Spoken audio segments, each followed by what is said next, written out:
तर मंडळी परत एकदा आपल्या कॉलेज ब्लॉग बरं. तर आजच्या यायला आम्हाला उशीर झाला, तरी आल्याच आम्हाला मस्तपैकी कॉलेजमधली गँग दिसली. तर बघा यांनी मास्क लावून कॉलेजमध्ये आम्ही एंट्री मारल्या, मला तिथं मस्तपैकी रांगोळी काढली होती आणि आम्हाला खंडीभर उशीर झाला. तर सगळा कार्यक्रम संपला होता आणि सगळी पोरं नाचाय रेडी होती. तर पोरं नाचायची लागली ती थांबत नव्हती आणि ओमकार वाया तरी कुठं मागे सरकतो गावात. शिट्ट्या नुसते शिट्ट्या वाजवा, शिट्ट्या वागा त्याच्या. पण तरी पण मी माझ्या मित्राकडनं थोडंफार क्लिप घेतल्या, त्या क्लिप बघा तुम्ही.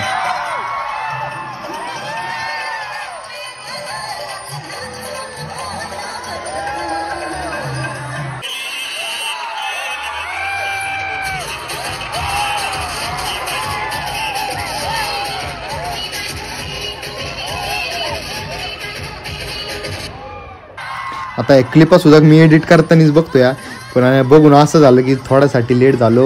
विषय असं झालं की ओमकार भाई गेलता कामाला, त्यामुळं त्याला यायला उशीर झाला, त्यामुळं झाला सगळा खेळ आणि लेट आलो आम्ही. तर चला ह्या व्हिडिओ तुम्ही पण बघा, मी पण बघतोय.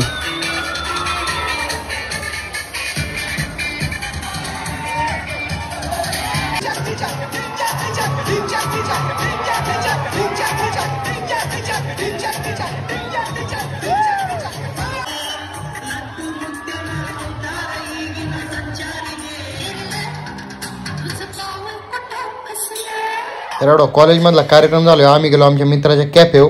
तर कॅफेव की त्याला गेलो म्हणलो की आम्हाला मस्तपैकी 2 बर्गर बनवून द्या. आणि ओमकार भाई सांगतोय त्याला असं बनव तसं बनव. तर मस्तपैकी त्याने आम्हाला 2 चीज बर्गर बनवून दिलं.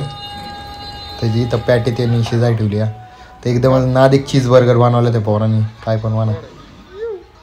तर या पोराचं नाव आहे पार्लेजी, याला आम्ही पार्लेजी म्हणतो. तर बर्गर बघा पार्लेने काय बनवलाय. तर मी माझा बर्गर संपवायच्या आधी ओमकार भाई दोन्ही बर्गर त्याचं संपून टाकलं आणि माझा व्हिडिओ काढतोय मी बर्गर खातानी. तर मला डॉक्टरनी सगळं नाही खायला लावलं, मी तरी खातो या. लई शिवा वाचणार आहे मला. तर सकाळी बर्गर खाऊन संध्याकाळी पचवायसाठी डायरेक्ट व्हॉलीबॉलच्या ग्राउंडवर आम्ही सगळे 9:30 वाजले की आमचा व्हॉलीबॉलचा डाव चालू होता. तर भेटूया पुढच्या ब्लॉगमध्ये.